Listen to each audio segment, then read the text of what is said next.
Lors d'un grand repas de famille, ma sœur a arraché mon ordinateur portable du comptoir et a hurlé « Elle nous cache 12 millions d'euros ». La pièce s'est figée. Ma mère a ri comme si c'était une plaisanterie jusqu'à ce qu'elle voie l'écran. La fourchette de mon père a glissé de ses doigts.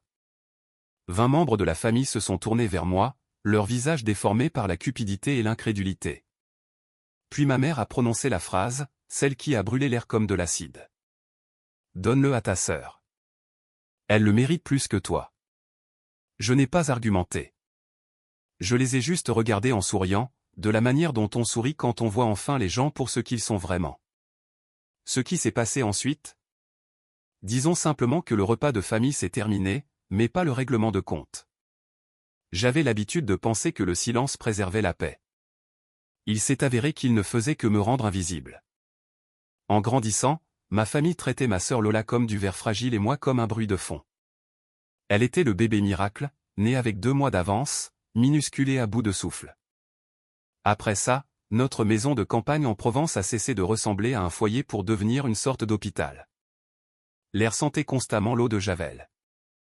Valérie, ma mère, avait placé des flacons de désinfectant sur chaque étagère, et chaque fois que j'osais éternuer, j'étais expédié chez ma grand-mère Monique, dans sa petite maison en Normandie. Au début, cela ressemblait à une aventure. Des biscuits, de vieux films, le bourdonnement tranquille de sa machine à coudre. Mais les enfants ne sont pas stupides. J'ai vite compris que ces séjours n'étaient pas un cadeau. C'était un exil. Pendant ce temps, Lola devenait plus forte, plus bruyante, plus exigeante. Valérie gravitait autour d'elle comme un satellite, et mon père, Stéphane, se contentait d'acquiescer. Si Lola avait mal à la tête, on me disait de baisser la voix. Si elle était fatiguée, je faisais la vaisselle. Quand elle obtenait un simple décembre 2020 à un devoir, il était affiché sur le réfrigérateur. Quand j'ai obtenu mon baccalauréat avec mention très bien, ma mère a juste dit « C'est bien, ma chérie », avant de retourner aider Lola avec ses devoirs.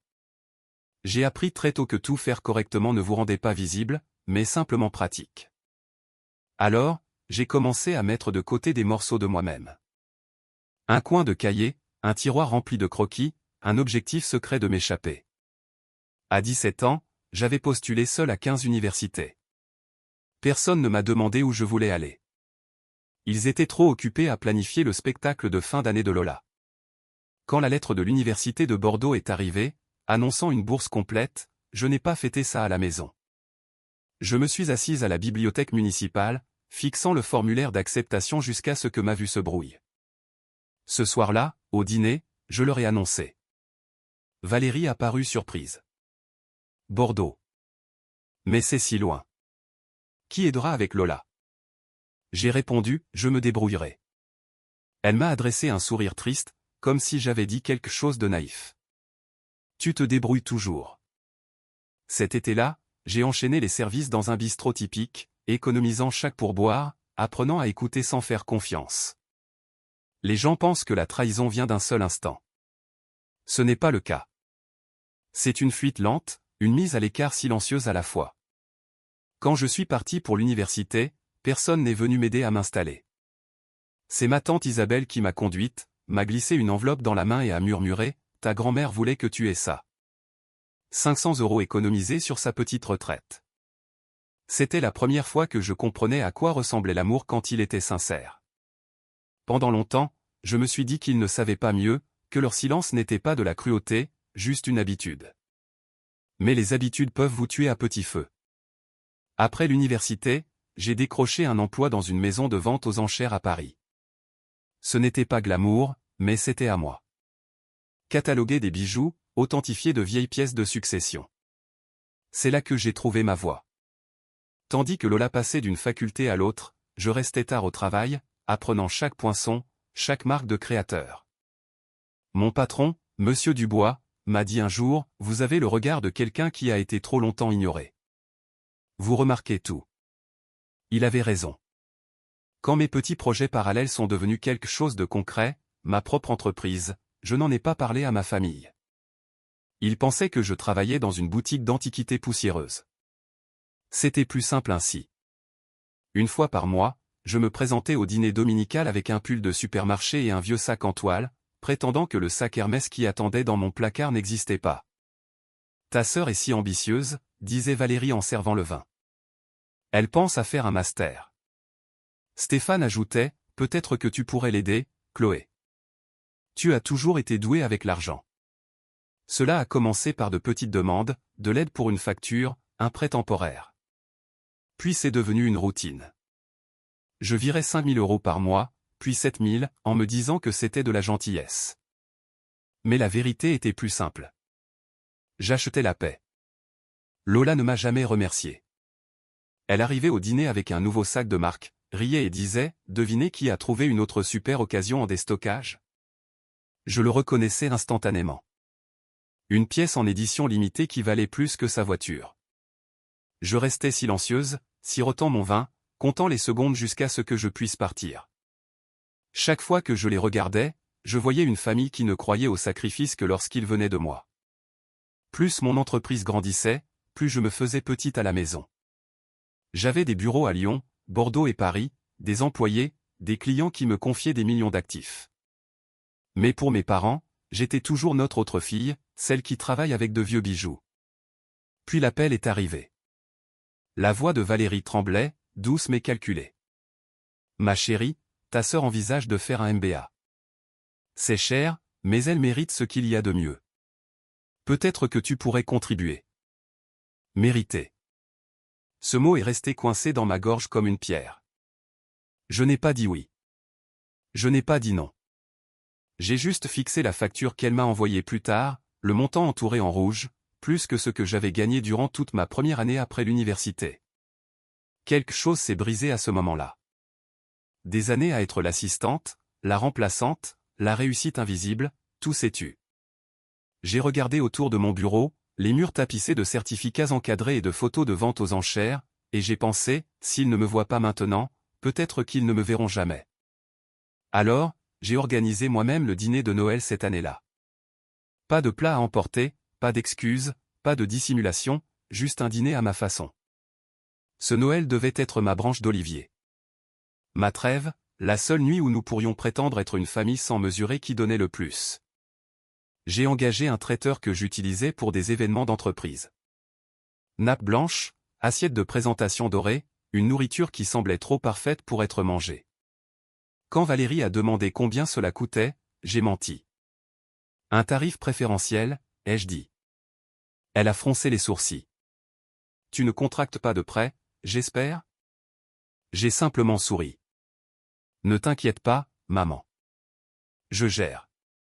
À midi, la maison sentait la cannelle, la sauge et la dinde rôtie. Tout scintillait à la lueur des bougies.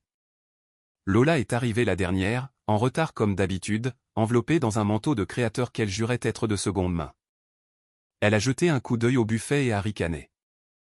De la farce industrielle. On dirait que tu es passé du côté des entreprises.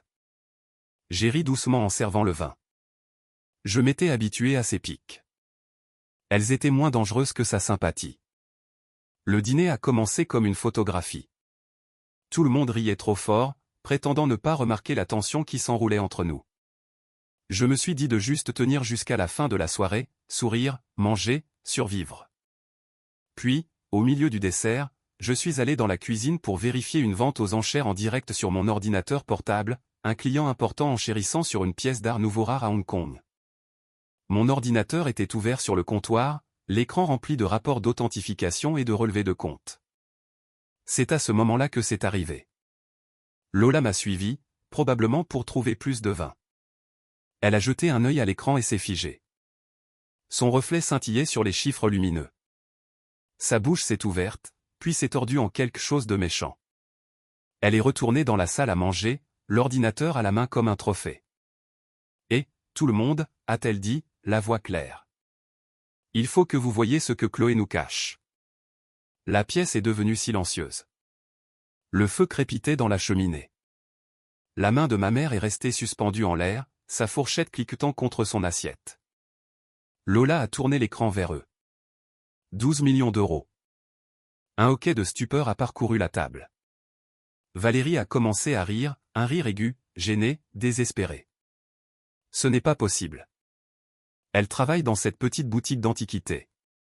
Stéphane a froncé les sourcils, ses yeux se plissant. C'est vrai, ça?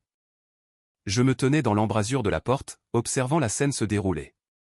Oui, ai-je dit simplement. C'est vrai. Alors le visage de ma mère s'est durci. Tu nous as laissé nous débrouiller.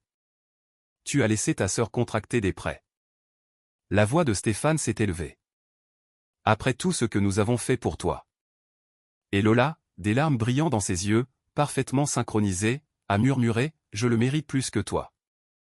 C'est le calme dans son ton qui m'a achevé. Le sentiment de droit si naturel qu'il n'en paraissait même pas cruel. Je n'ai pas crié. Je ne me suis pas défendu. J'ai posé mon verre de vin et j'ai dit, tu as raison sur une chose, Lola. Tu mérites quelque chose, mais pas de ma part.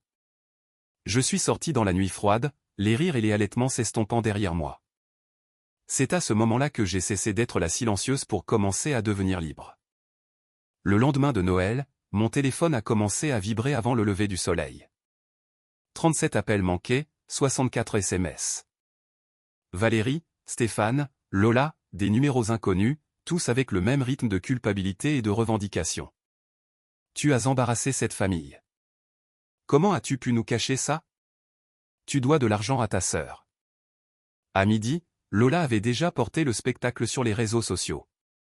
Sa publication disait « Imaginez voir votre propre sœur accumuler des millions pendant que sa famille a du mal. » On dirait que l'argent change vraiment les gens. Des centaines de likes, des dizaines de commentaires. Des gens du lycée, des parents éloignés que je connaissais à peine. Tout le monde avait soudain une opinion sur ma cupidité. J'ai fixé l'écran, le pouce planant sur le bouton de réponse, puis j'ai posé le téléphone. J'avais appris ce schéma toute ma vie. Ils blessent. Je saigne.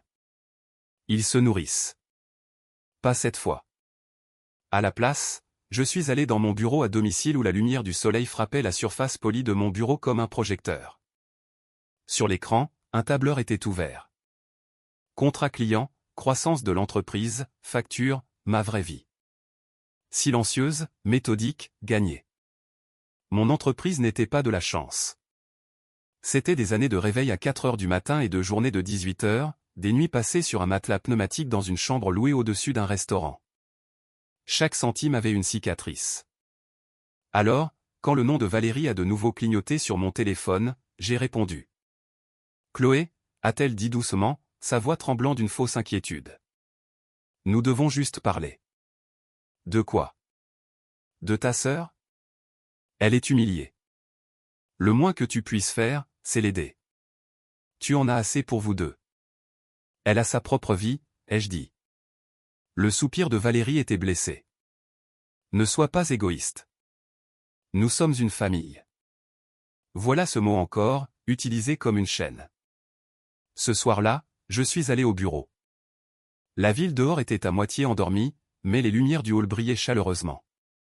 Léa, ma responsable des authentifications, était encore là. Elle a levé les yeux de son écran. Ça va, patronne? Défini, ça va, ai-je dit en forçant un sourire. Léa n'a pas insisté. Elle a juste fait un signe de tête vers la machine à café. Ils reviendront. Les gens comme ça le font toujours une fois qu'ils réalisent qu'ils ne peuvent pas vous atteindre. J'aurais aimé la croire. 3 jours plus tard, ils se sont présentés à mon bureau. Clara, la réceptionniste, m'a appelé. Il y a une famille qui vous demande. Mon estomac s'est noué. Je n'ai pas eu besoin de demander quelle famille. Quand je suis entré dans le hall, la scène m'a presque fait rire. Valérie serrant son sac à main comme une arme. Stéphane, le visage rouge et indigné. Lola, derrière de grosses lunettes de soleil, prétendant ne pas avoir l'air terrifiée. Chloé, a commencé Valérie avec son sourire répété. Nous sommes là pour arranger les choses. Je ne savais pas qu'il y avait quelque chose à arranger. Stéphane s'est avancé. Nous avons décidé de ce qui est juste. Tu vas créer un fonds en fiducie. 2 millions pour Lola, 1 pour nous. Nous t'avons élevé. Nous t'avons soutenu. J'ai cligné des yeux. Vous m'avez soutenu. Les lèvres de Valérie se sont amincies. Ne déforme pas les choses. Nous avons fait des sacrifices pour toi. Un souvenir m'est revenu, sa voix, des années auparavant, disant « Si tu es malade, va chez ta grand-mère. Lola ne doit rien attraper. » Lola a enfin parlé, sa voix se brisant juste assez pour susciter la sympathie. Je ne demande pas grand-chose. Tu as tout. Je veux juste prendre un nouveau départ. Je me suis tourné vers elle. Tu as pris des nouveaux départs toute ta vie, et à chaque fois, quelqu'un d'autre a payé. Stéphane a frappé la paume de sa main sur le bureau de la réception. Tu ne parles pas à ta famille comme ça. Léa est apparue dans le couloir, silencieuse comme un fantôme, observant. J'ai baissé la voix. C'est mon bureau. Vous n'avez pas le droit de venir ici et d'exiger quoi que ce soit de moi. Le visage de Valérie s'est tordu. Tu vas vraiment faire ça à ta propre sœur? Non, ai-je dit doucement. Je fais enfin quelque chose pour moi. La pièce est devenue immobile. Puis j'ai fait un signe de tête à l'agent de sécurité qui se tenait près de l'ascenseur. Veuillez les raccompagner à la sortie. Valérie a eu un hoquet, une main sur sa poitrine. Tu mets tes parents à la porte. Oui, ai-je dit. Et j'aurais dû le faire il y a des années. Ils ont résisté, bien sûr. Valérie a crié que je le regretterais. Stéphane a marmonné des menaces de me déshériter. Lola a sangloté, le mascara coulant sur son visage, jusqu'à ce qu'elle réalise que personne n'allait la réconforter. Quand les portes de l'ascenseur se sont refermées derrière eux, le silence était assourdissant. Léa a expiré. Ça va? J'ai hoché la tête. Maintenant, oui. Cette nuit-là, je me suis assise chez moi, regardant par la fenêtre les lumières de la ville. Le téléphone a de nouveau vibré. Une autre vague de SMS, d'insultes, d'excuses, de manipulations. J'ai bloqué chaque numéro. Puis j'ai ouvert mon application bancaire. Pendant des années, je leur avais envoyé des virements mensuels, de l'argent qu'ils croyaient provenir de petits boulots. J'ai trouvé le paiement récurrent intitulé « Soutien familial », j'ai cliqué sur « Annuler » et j'ai confirmé. Un clic, une rébellion silencieuse. Une semaine plus tard, Valérie a changé de tactique. Elle a appelé d'un numéro inconnu, laissant des messages vocaux qui oscillaient entre la rage, la culpabilité et le désespoir. Ta sœur essaie de lancer sa propre entreprise. Envoie-lui au moins un capital de départ. On ne peut pas effacer les liens du sang, Chloé. Monique aurait honte. Mais Monique n'avait pas honte. Quand je lui ai tout raconté, elle a ri doucement. Il était temps que tu arrêtes de les laisser te traiter comme un distributeur automatique, ma chérie. Son approbation était la seule chose qui semblait réelle. Pourtant, le bruit n'a pas cessé. Lola a posté une autre photo, portant un faux bracelet Cartier avec la légende « Le karma est un boomerang ». J'ai failli commenter « C'est une contrefaçon », mais je ne l'ai pas laissé se donner en spectacle. La vérité n'avait pas besoin de ma défense. Un mois a passé. L'avis juridique est parti, harcèlement, diffamation, mise en demeure. Mon avocat l'a délivré avec une précision plus acérée que n'importe quelle insulte qu'il m'avait jamais lancée. Après ça, les appels ont cessé. Le dimanche suivant, j'ai fait quelque chose de radical. Rien. Pas de dîner de famille, pas de téléphone sur la table, pas d'attente d'une approbation qui n'est jamais venue. J'ai fait du thé, ouvert mon coffre-fort et travaillé à cataloguer un ensemble de saphirs vintage. La pièce était calme, de ce genre de silence qui ne pique plus. Les gens pensent que la vengeance est une question de rage. Ce n'est pas le cas. C'est une question de paix. C'est choisir le silence parce qu'il vous appartient enfin. Pour la première fois de ma vie, Noël signifiait quelque chose de différent. Pas la famille, pas le devoir, la liberté. 6 mois se sont écoulés avant que j'entende à nouveau leur nom. À ce moment-là, la tempête avait perdu son écho. Les lettres officielles de mon avocat avaient mieux fonctionné que n'importe quelle excuse. Les appels s'étaient arrêtés. L'indignation feinte sur les réseaux sociaux s'était éteinte. Même le lancement de l'entreprise de luxe de Lola, son site de bijoux de contrefaçon, a disparu après 2 semaines. Pourtant, parfois la nuit, je me surprenais à vérifier mon téléphone, attendant le prochain coup. Le traumatisme a une mémoire musculaire. On apprend à se préparer avant même de respirer. Puis un matin, une enveloppe est arrivée de Monique. À l'intérieur, une note manuscrite et une photo d'elle assise devant sa vieille boîte à bijoux, souriante. Fière de toi, ma chérie. Tu as enfin appris à garder ce qui est à toi.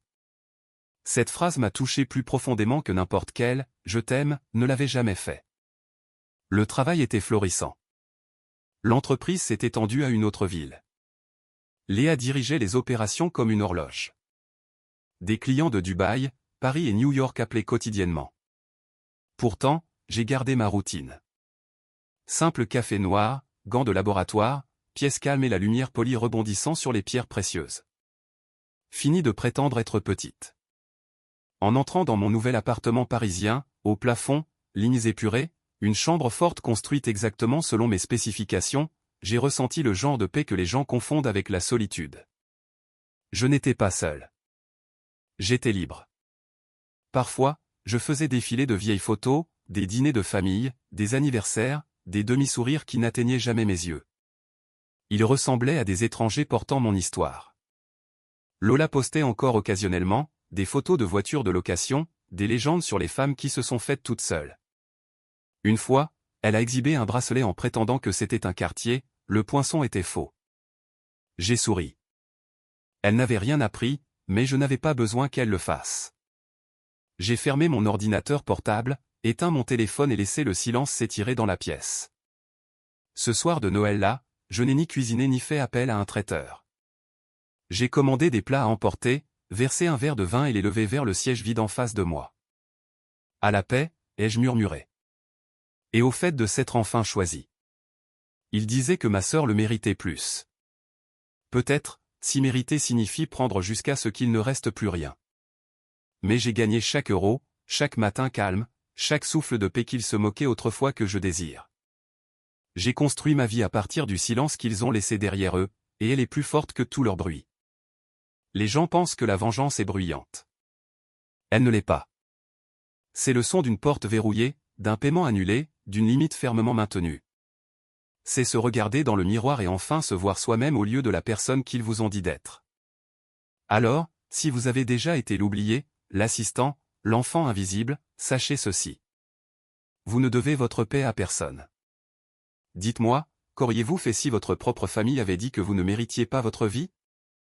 Et si cette histoire vous a touché, partagez-la, abonnez-vous et restez pour la suite.